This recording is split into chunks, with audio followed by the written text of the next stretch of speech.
Internet, digital ethers, YouTube, friends, foes. I'm going to make a quick video today because something is disturbing me. And again, I want people that don't know is that my person that I respected deeply, Liam Chef, has died. And I did a video. Have a look at the Liam Chef video I did. And today I'm sort of catching up on a few things I haven't been listening to, and I don't really generally make a lot of comments on political situations like the Trump thing in the U.S. And I have no illusions about Trump, but I've said that he's a very entertaining fellow. Now, unfortunately, that seems a little bit superficial because what seems to be happening.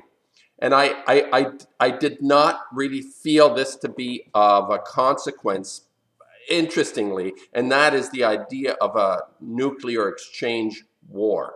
I've always felt this was not going to be happening because they're doing it already through the peaceful atom, with the peaceful atom. What they can do through a nuclear exchange, they can do through the peaceful atom. But something has happened, and that is the Syria attack, which is an anomaly.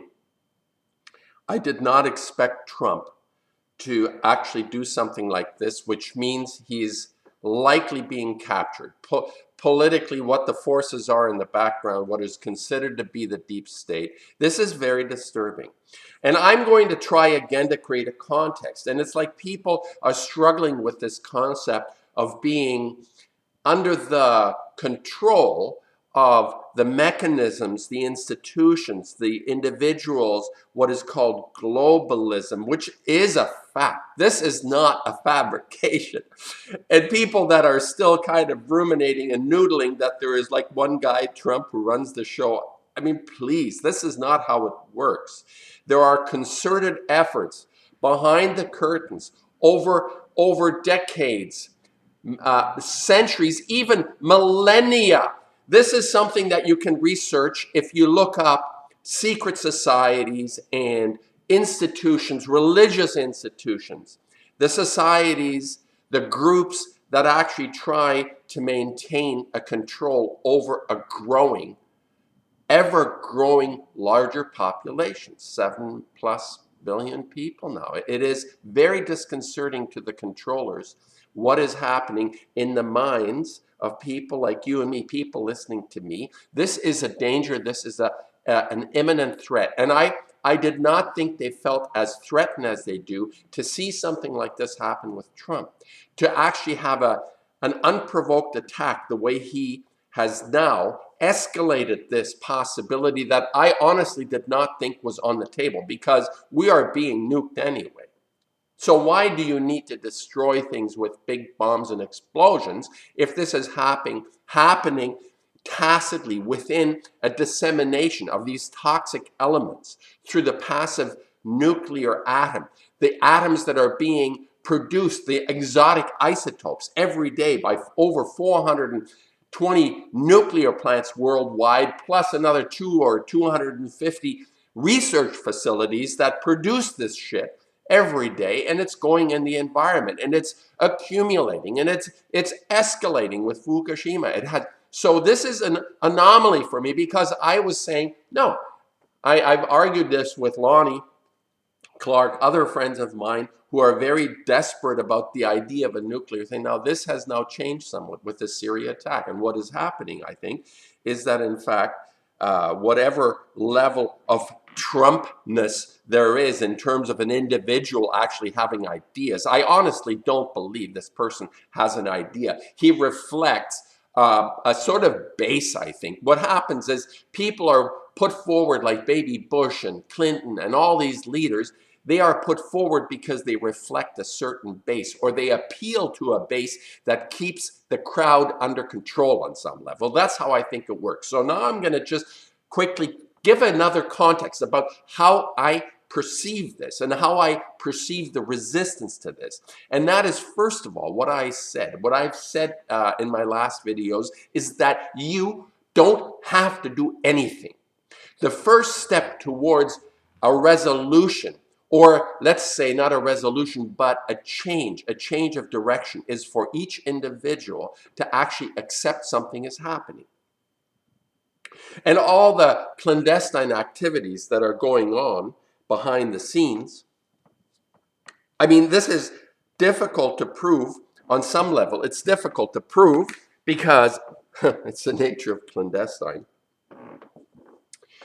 But the thing that is happening, if somebody still has doubt and is going to be captured in the headlights of people, the alternate gloomers, like the alt whatever, the alt media, and all this chatter that's going on, including people that I even like sometimes, like this Cliff High guy who comes on Greg Hunter, talks about the extinction level event. Oh, extinction level event from Cliff High. Isn't that interesting? Let's all pay attention to this great prognosticator who is a goddamn broken clock with his shit. It's wishful thinking. His predictions are basically wishful thinking. It's called systemic feedback, people. He has created a linguistic computer program that searches for what he wants to hear. And yes, it'll come true. If enough people want to have something happen, it'll happen. It'll happen. If a lot of people think, oh, nuclear war is going to happen. Yeah, it's going to happen. That's how it works. It's systemic feedback. We create our reality and then things happen because we think stuff and it happens. It's not a prediction. The Cliff High shit is not a prediction. It's wishful thinking. And to be caught in those headlights, especially on Greg Hunter, I left a comment about his subterfuge. He goes on about cosmic realities. I mean, it's totally, I mean, you can theorize about anything, but you can't prove it. You can't disprove it. So you can just like blurb it out. It'll just be regurgitations of shit people want to hear. And it's infuriating because he's right about an extinction level event unfolding. It is more accurately what I call an extermination. The extermination is happening through the peaceful atom, people. The peaceful atom is the coup, is the jewel in the crown for this sinister psychopathic group among us that wants to make sure they maintain control, but I think it's even darker than this. There has been a default switch in humanity implanted in us that is seeking total and utter annihilation of all life on this planet. It makes no sense. This brilliance, this mystery that unfolds. And I'm not going to say that this is like possible from the point of view that the mystery that we're contained within must have some supreme sense of everythingness that includes this possibility of a rogue, psychopathic, sociopathic bunch being able to do what the hell they want to do with us, and we just sort of go along, you know, right, like along to the edge and fall off.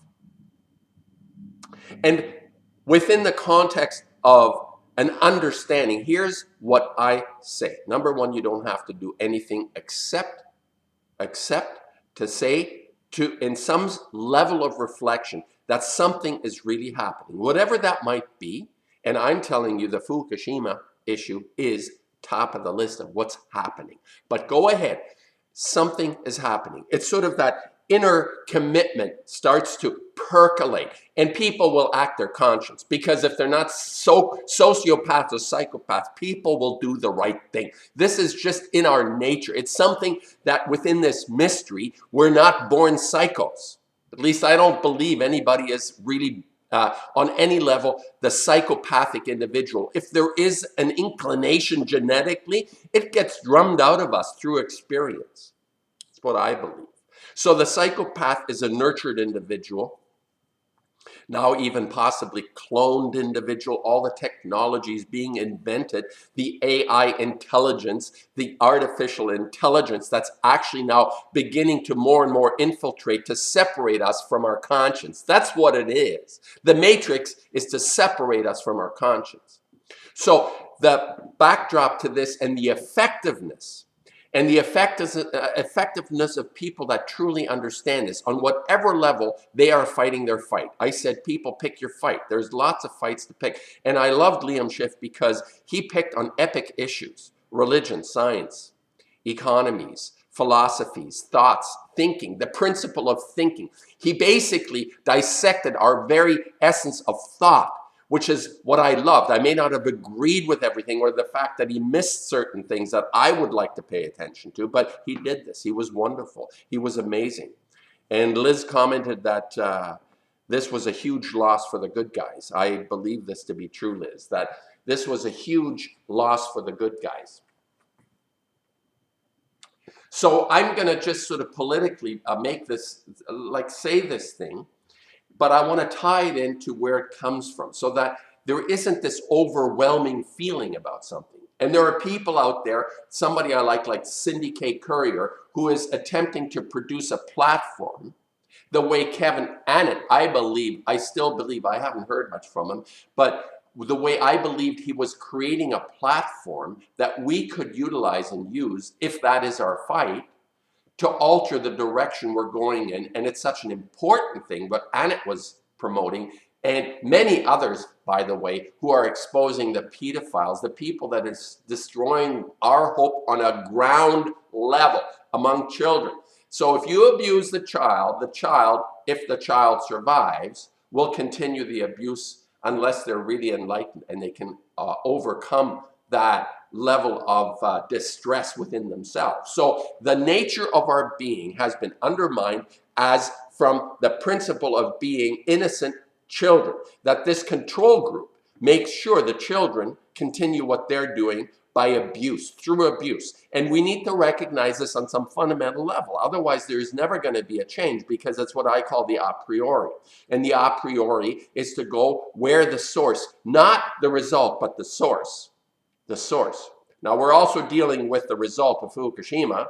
We have to deal with the result, obviously, but it'll never change unless we go to where it begins. Our problem begins, and our problem began way back when, 6,000 years ago of recorded history, so-called, with people like Akhenaten, who assumed the responsibility, I wouldn't even say responsibility, who took our natural birthrights away from us and inducted us into the philosophy of followers, that we've become followers. We're not, through our history, education, religion, science, all of that stuff is predicated, it only exists because they can attract followers. So unless we become people of what is critical thinking, I suppose, but even more important than critical thinking is letting that conscience percolate to do the right thing. You don't even have to think critically to do the right thing. You just let it happen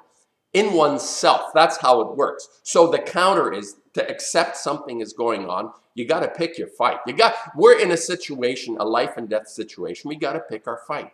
And before this gets any longer, I just want to say that I want to acknowledge that there are political events now happening that are very disturbing. I did not believe myself to go here because I see the major event of Fukushima is leveling the playing field.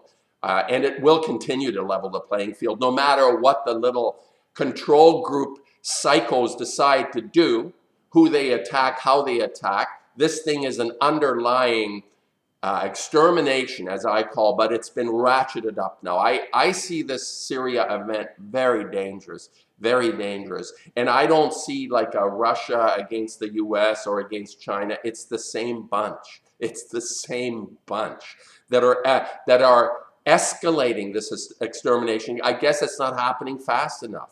I mean, the next 10 years, 5 to 10 years will be we will be brutalized by the isotopes coming out of Fukushima. We are being brutalized. So why are they ratcheting it up? I don't understand. And Cindy K. Courier says, she's very optimistic and positive. She says this is percolating in people, that the control group is in distress and need to do it faster. And I don't understand necessarily why the Cliff Eyes and even Cindy Courier doesn't get the threat against all life began in 1938, fundamentally, and then all the nuclear tests and all the nuclear dissemination. There is still this concept, yes, nature is resilient, but up to a point. How much of this shit can we absorb as a living organism and still function properly? So again, my dedication goes to a person like Liam Schiff, and many people, good people, die, but he is somebody that I knew on the ether, the YouTube, and the digital ethers, and I totally respected and highly regarded, and I feel his loss, and uh, the good guys need to rally. The good guys need to rally.